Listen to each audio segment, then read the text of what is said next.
Hi guys, அஸ்ஸலாமு அலைக்கும். Welcome to Madurai பொண்ணு சேனல். நீங்கள் பார்த்துட்டு இருக்கிறது என்னோட 4th விழா. அன்னைக்கு பார்த்தீங்கன்னா வீக்கெண்டுன்றதுனால எப்பவும் போல் சுறுசுறுப்பாக என்னோட ஒர்க்லாம் ஸ்டார்ட் ஆயிடுச்சு. இன்னைக்கு வந்து லஞ்சுக்கு நான் சிக்கன் ஃப்ரைட் ரைஸ் செய்யப்படுறேன். பட் சிக்கனில் இல்லை, சிக்கன் பாப்கார்னில் செய்யப்படுறேன். வாங்க எப்படி செய்யலாம்னு பார்க்கலாம். ஃபர்ஸ்ட்டு ஃப்ரைட் ரைஸ்க்கு தேவையான கேபேஜ், கேரட், அதுக்கப்புறம் வந்து பீன்ஸ் எல்லாமே நல்லா கழுவி எடுத்து வச்சுட்டேன். அதுக்கப்புறம் வந்து நான் basmati rice 1211 XXL basmati rice தான் எடுத்திருக்கேன். நல்லா நீட்டாக வரும். ரைஸோட மெஷர்மெண்ட் பார்த்தீங்கன்னா நான் 2 கப் அளவுக்கு ரைஸ் மெஷர்மெண்ட் எடுத்திருக்கேன். அதுக்கு வந்து 1.5 கப் அளவுக்கு தான் தண்ணி வச்சிருக்கேன். பிகாஸ் இது வந்து நல்லா வேகக்கூடாது. ஸோ கொஞ்சம் வந்து அந்த நீட்டாக வர வரைக்கும் வெந்தால் போதும். நெக்ஸ்ட் பார்த்தீங்கன்னா அதில் லைட்டாக ஆலிவ் ஆயில் ஊற்றி அதுக்கப்புறம் நான் குக் மோடில் வச்சு ஆன் பண்ணிவிட்டேன். இந்த ரைஸ் குக்கர் வந்து நான் இப்போ தான் நியூவாக வாங்கியிருந்தது. இதில் ஆல்ரெடி வந்து எல்லோ சாதம்னு சொல்லிட்டு பண்ணியிருக்கேன். அதை ஷார்ட்ஸில் போட்டிருக்கேன். மறக்காம நம்ம சேனல் போய் செக் பண்ணி பாருங்க. ஒன் ஆஃப் த பெஸ்ட் ரெசிபியா இருக்கும். அண்ட் கட் பண்ணி வச்சுக்க வெஜிடபிள்ஸ் பார்த்தீங்கன்னா நம்ம இந்தியாவோட ஃபிளாக் மாதிரியே கலர் செம்மையா இருந்ததுன்னு அதை காட்டியிருப்பேன் அட்ராக்ஷனா. அதுக்கப்புறம் இதுக்கு முக்கியமான மெயின் இன்கிரீடியன்ட் வந்து இந்த வெங்காயத்தால் தான். வந்து நல்லா பொடியாக கட் பண்ணி எடுத்திருக்கேன். ரைஸ் குக்கர் மட்டுமல்லாத நான் இன்னும் ஹோம் அப்ளையன்ஸ்லாம் நிறையா வாங்கியிருந்தது. அன்பாக்சிங் வீடியோ நான் பெரிய வீடியோ போட்டிருக்கேன். ஸோ அதோட டிஸ்கிரிப்ஷன் அந்த சேனலில் கொடுக்குறேன். மறக்காம செக் பண்ணி பாருங்க. வீடியோன்றதுக்காக சொல்லல, செம்ம இன்ட்ரெஸ்டிங்காக இருக்குங்க. இப்போ இந்த ஃப்ரைட் ரைஸ்க்கு நான் 4 எக் எடுத்திருக்கேன். அதுக்கப்புறம் சிக்கன் பால்ஸ் எடுத்து ஒன்றா அதை நான் ஃப்ரை பண்ண ஆரம்பிச்சிட்டேன். மீன்வைல் பார்த்தீங்கன்னா நம்ம செஞ்சு வச்சிருந்த சாதம் செம்ம சூப்பராக ரெடி ஆயிடுச்சு. நல்லா நீட்டாக வந்துருச்சு. நீங்களே பார்த்தாலே தெரியும்னு நினைக்கிறேன். அது அப்படியே நல்லா உதிரியாக நல்லா India gate basmati XXL rice வந்து எடுத்திங்கன்னா பிரியாணிக்கும் செம்ம சூப்பராக இருக்குங்க. ரைஸை ஒரு பக்கம் நல்லா நான் ஆற வச்சுட்டேன் ஃபேன் காற்றுல. அதுக்கப்புறம் இந்த பால்ஸை நல்லா ஒன்றா பொரிச்சு எடுத்துக்கிட்டேன். நெக்ஸ்ட் பார்த்தீங்கன்னா நான் அந்த ஃப்ரைட் ரைஸ் செய்ய போகிற இந்த பாத்திரம் வந்து ப்ரெஸ்டீஜ் குக்வேர் செட் தான், நான்ஸ்டிக் செட்டு. ஸோ இதுவும் வந்து நான் அன்பாக்சிங் பண்ணியிருக்க வீடியோலேயே போட்டிருக்கேன். ஸோ மறக்காமல் இந்த வீடியோட டிஸ்கிரிப்ஷனை நான் அதை கொடுக்குறேன். மறக்காமல் செக் அவுட் பண்ணி பார்த்துக்கோங்க.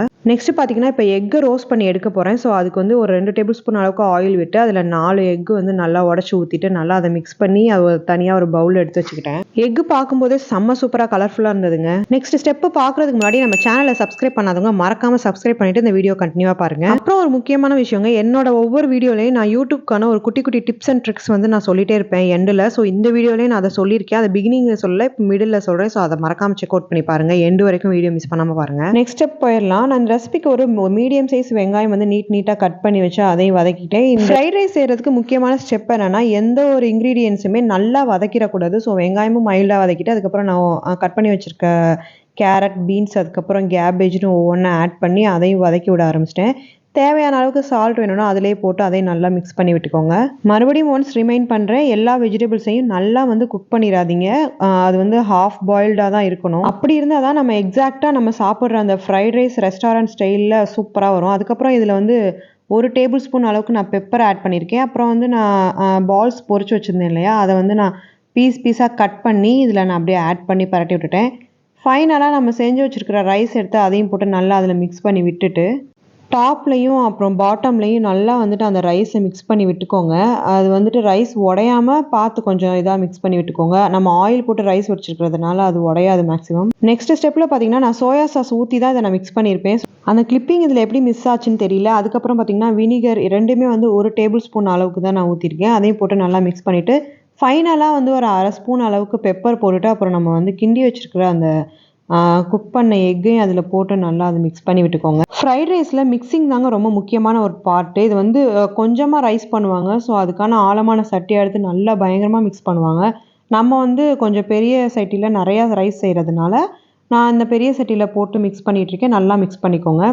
ஃபைனலாக நம்ம கட் பண்ணி வச்சுருக்க ஸ்ப்ரிங் ஆனியன் தான் இதுக்கு ஃப்ளேவர், முக்கியமான ஃப்ளேவர் கொடுக்குறதே. ஸோ அதை போட்டுட்டு அது மேலே கொஞ்சமாக ஆலிவ் ஆயில் விட்டுட்டு அதை மூடி போட்டு நல்லா மூடி வச்சுருங்க. அந்த ஆனியனோட ஃப்ளேவர் எல்லாமே அப்படியே அந்த ஃப்ரைட் ரைஸில் இறங்கும் போது தான் அப்படியே எக்ஸாக்டாக அது ஃப்ரைட் ரைஸோட டேஸ்ட்டே கொடுக்கும். மெயின் டிஷ் செஞ்சாச்சு. இப்போ சைட் டிஷ் வேணுமே அப்படின்னு சொல்லிட்டு நான் காலிஃப்ளவர் வந்து ஃப்ரை பண்ண போகிறேன். அதுக்கு வந்து அஸ் யூஷுவல் நம்ம காலிஃப்ளவர் ஃப்ரைக்கு போடுற மிக்ஸ் மசாலா எல்லாமே போட்டு நல்லா மிக்ஸ் பண்ணிவிட்டு சுடுதண்ணியில் போட்டு வேக வச்சுருக்கிற காலிஃப்ளவரையும் போட்டு அதில் நல்லா மிக்ஸ் பண்ணி எடுத்திருக்கேன். ஸோ சூப்பரான லஞ்ச் செம்மையாக ரெடி ஆயிடுச்சு. நான் காலிஃப்ளவர் ஃப்ரை பண்ணுற பொசிஷன்லாம் அதில் காட்டினா அவங்கள போர் அடிக்கலை. இந்த காலிஃப்ளவர் வந்து நான் 2 டைப்பாக ஃப்ரை பண்ணியிருந்தேன். எப்படின்னா நல்லா கிறிஸ்பியாகவும் ஃப்ரை பண்ணியிருந்தேன். அதுக்கப்புறம் சிக்கன் 65 மாதிரி கார்ன்ஃப்ளவர் அதுக்கப்புறம் கடலை மாவுலாம் போட்டு தனியாக ஃப்ரை பண்ணியிருந்தேன். நான் செஞ்சேன்றதுக்காக சொல்லலைங்க, இந்த பாப்கார்ன் ரொம்ப சூப்பராக இருந்ததுங்க. மறக்காம ட்ரை பண்ணி பாருங்க. சிக்கன் இருந்தால் தான் ஃப்ரைட் ரைஸ் செய்யணுமா என்ன, சிக்கன் பாப்கார்ன் இருந்தாலும் செய்யலாமே. நல்லா ஃப்ளேவரோட நல்லா சாப்பிட்டுட்டு அன்னைக்கு ஈவினிங் வந்துட்டு நாங்கள் வெளியே போகலாம் அவுட்டிங் சொல்லிட்டு வெளியே கிளம்பிட்டோங்க. அன்னைக்கு என்னோட காஸ்டியூம் பார்த்தீங்கன்னா சாரீ தான் நான் போட்டிருந்தேன். ஸோ அதுக்கான மேட்சிங் ப்ளவுஸ் தான் இது. ஸோ வீடியோவில் இந்த ப்ளவுஸ் பார்த்துட்டு அந்த காம்பினேஷன் saree பார்த்துட்டு எப்படி இருக்குன்னு மறக்காமல் கமெண்ட் பண்ணுங்கள். இந்த saree வந்துட்டு நான் அம்மா கிட்ட வேணான்னு சொன்ன ஒரு saree, பட் அம்மா வந்து இது உனக்கு நல்லா இருக்கும், ஸோ இந்த காம்பினேஷனும் நல்லா இருக்கும்னு சொல்லிட்டு என்னை ட்ரை பண்ணி பார்க்க சொன்னாங்க. உண்மையாகவே செம்ம சூப்பராக இருந்ததுங்க. அதுக்கப்புறம் என்ன, வீக்கெண்ட்னாலே நம்ம வந்து அவுட்டிங் போகலைன்னா அது ஒரு நாளாகவே இருக்காது. ஸோ நாங்கள் அவுட்டிங்காக வெளியே கிளம்பிட்டோம். போகிற வழியில் பார்த்தீங்கன்னா நெக்ஸ்ட்டு ஹைப்பர் மார்க்கெட் இருந்தது. ஸோ அங்கே தான் வந்து என்னோட குட்டீஸ்க்காக நான் அவுட்டிங் பிளான் பண்ணியிருந்தேன். அங்கே போகிற வழியில் பார்த்தீங்கன்னா இந்த மாதிரி வின்டர் சீசனில் யூஏயில் மேக்ஸிமம் இது மாதிரி தான் வந்து கார் வந்து பார்க்கிங் பண்ணிட்டு ஃபுட்டு சமைச்சு எடுத்துகிட்டு வருவாங்க, இல்லைன்னா இங்கே கொண்டு வந்தும் சமைப்பாங்க. அது மாதிரி வின்டரை சமைச்சு as usual next hyper market உள்ளே போயாச்சு. போகிற வழியில் பார்த்தீங்கன்னா அந்த மாதிரி கார்பெட்ஸ்லாம் பார்த்தேன். அது வந்து ப்ரைஸ் ரொம்பவே லெஸ்ஸாக இருந்தது. 12 dirhams தான் போட்டிருந்துச்சு. நம்ம போகிற அந்த பிளேஸ் ஃபன் லேண்டிங் வந்து பர்த்டே ஹால், அதுக்கப்புறம் fun area, face painting, football ஏரியான்னு சொல்லிட்டு எல்லாமே செம சூப்பராக இருந்தது. அதுக்கப்புறம் ஃபர்ஸ்ட் ஃப்ளோரில் பார்த்தீங்கன்னா அந்த மாதிரி கிட்ஸ்க்குரிய வெஹிக்கிள்ஸ் எல்லாமே ரொம்ப லெஸ் ப்ரைஸில் போட்டிருந்தாங்க. அது மட்டும் இல்லைங்க, நம்ம யூஸ் பண்ணுற பெட்ஷீட்டும் 10 dirhams அப்புறம் 17 dirhams அந்த மாதிரி லெஸ் ப்ரைஸ் இருந்தது. இந்த மாதிரி லக்ஸரி பில்லோஸ்லாம் வந்துட்டு 30 dirhams தான் போட்டிருந்தாங்க.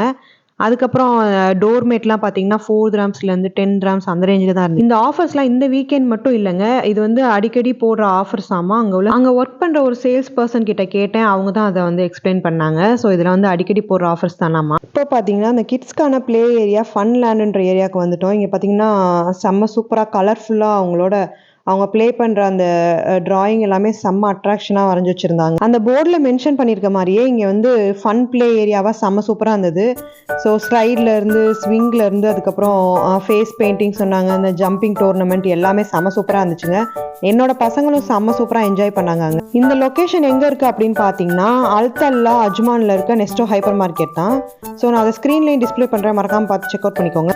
வீக்கெண்ட் ஆயிடுச்சுன்னா எப்போவுமே வந்து ஒரு பெரிய பிளானாக தான் போயிருக்கோம். அது வந்து பெரியவங்களுக்கும் சின்ன பசங்களுக்கும் காமனாக தான் மேக்ஸிமம் நம்ம ட்ரை பண்ணுவோம். ஆனால் இது வந்து குட்டீஸ்க்கான ஒரு மெயினான ப்ளே ஏரியாவே இருந்தது. ஸோ அந்த டே வந்து அவங்களுக்காக ஸ்பெண்ட் பண்ணலாம் அப்படின்னு சொல்லிட்டு நாங்கள் அங்கே பிளான் பண்ணி போயிருந்தோம். நினச்சதை விட குட்டீஸ் செம சூப்பராக என்ஜாய் பண்ணாங்க. அது மட்டும் இல்லைங்க, இங்கே எஜுகேஷன் பர்பஸ்க்காக ஒரு முக்கியமான ஐட்டம் இருந்தது. என்ன அப்படின்னு பார்த்தீங்கன்னா, அதை பார்க்குறதுக்கு முன்னாடி மறக்காமல் நம்ம சேனலுக்கு சப்ஸ்கிரைப் பண்ணிவிட்டு அண்ட் இந்த வீடியோ பிடிச்சதுன்னா மறக்காமல் லைக் பண்ணிவிட்டு உங்களுக்கு விருப்பமானவங்களுக்கும் ஷேர் பண்ணிவிட்டு இந்த வீடியோ அப்படியே கண்டினியூவாக பாருங்கள். நம்ம யூஸ்வலாக பார்த்தீங்கன்னா ஊர்லலாம் எல்லா ரிலேட்டிவ்ஸையும் பார்த்துட்டு அடிக்கடி நம்ம வந்து ரிலேட்டிவ்ஸ் அதுக்கப்புறம் அங்கே பக்கத்தில் நெய்பர்ஸ் அந்த மாதிரி பார்த்துட்டு இந்த குட்டீஸ் வந்து செம்ம என்ஜாய்மெண்ட்டோடையே தான் அப்படியே அந்த அட்மாஸ்பியரில் வளருவாங்க. பட் யூஏயில் வந்து அந்த மாதிரி இருக்காது. நம்ம தான் வந்து அவங்க கூட வந்து முழுசாக ஸ்பெண்ட் பண்ணுற மாதிரி இருக்கும். இந்த மாதிரி ப்ளே ஏரியாஸ்லாம் கூட்டிகிட்டு போய் அவங்க கொஞ்சம் ரெஃப்ரெஷ்மெண்ட்டாக இருக்கிற மாதிரி இருக்கும் கூட்டிகிட்டு போனோம்னா. அவங்க வந்துட்டு ஒரு ஐடியாக்காகவும் ஒரு எஜுகேஷனல் பர்பஸாகவும் இந்த செக்ஷன் வந்து வச்சுருந்தாங்க. ஃபர்ஸ்ட்டு நான் தான் வந்து இந்த பிரிக்ஸ்லாம் வந்து அலைன் பண்ண ஆரம்பித்தேன். அதுக்கப்புறம் பார்த்தீங்கன்னா என்னோட குட்டீஸ் 2 பேருமே ஒருத்தராக வந்து அப்படியே நானும் பண்ணுறேன்னு சொல்லிட்டு அதை அலைன் பண்ண ஆரம்பிச்சிட்டாங்க. ஸோ அவங்களாவே அதை இன்ட்ரெஸ்ட்டாக பண்ண ஆரம்பிச்சிட்டாங்க எல்லாமே. அதுவும் பார்த்தீங்கன்னா பார்க்குறதுக்கு ரொம்ப இன்ட்ரெஸ்டிங்காக இருந்தது. அது மட்டும் இல்லைங்க, இங்கே ஃபேஸ் பெயிண்டிங் அப்புறம் வந்து கலரிங் பண்ணுற செக்ஷன் அந்த மாதிரி ஒவ்வொன்றுமே செப்பரேட்டாக இருக்குது. இதுக்கு எவ்வளோ ப்ரைஸ் அப்படின்னு பார்த்தீங்கன்னா பர் பர்சனுக்கு வந்து 20 dirhams 1 hour வந்து ஸ்பெண்ட் பண்ணலாம். அண்ட் கூட வந்து பேரண்ட்ஸ் யாராவது போய்க்கலாம், அது வந்து ஃப்ரீ தான். ஸோ என் குட்டீஸ் 2 பேருக்குமே வந்து 20 dirhams 40 dirhams ஸ்பெண்ட் பண்ணியிருந்தோம். அண்ட் நாங்கள் 2 பேருமே உள்ள அவங்க கூட ஸ்பெண்ட் பண்ணியிருந்தோம். அவங்களோட சேர்ந்து நமக்குமே அதை பார்க்க ஒரு என்ஜாய்மெண்ட் வந்துடும். ஸோ நானுமே அங்கே கொஞ்சம் நேரம் பால் விளையாட ஆரம்பிச்சேன். ஓகே கைஸ், வீடியோட எண்டுக்குள்ளே வந்தாச்சு. ஒய்டி ஸ்டூடியோ வந்துட்டு நம்ம கண்டிப்பாக பார்த்தே ஆகணும். ஸோ யூடியூப் சேனல் வச்சுருக்கோங்க. ஒய்டி ஸ்டூடியோவை ஃபுல்லாக அனலைஸ் பண்ணாமல் நீங்கள் வீடியோ போஸ்ட் பண்ணாதீங்க.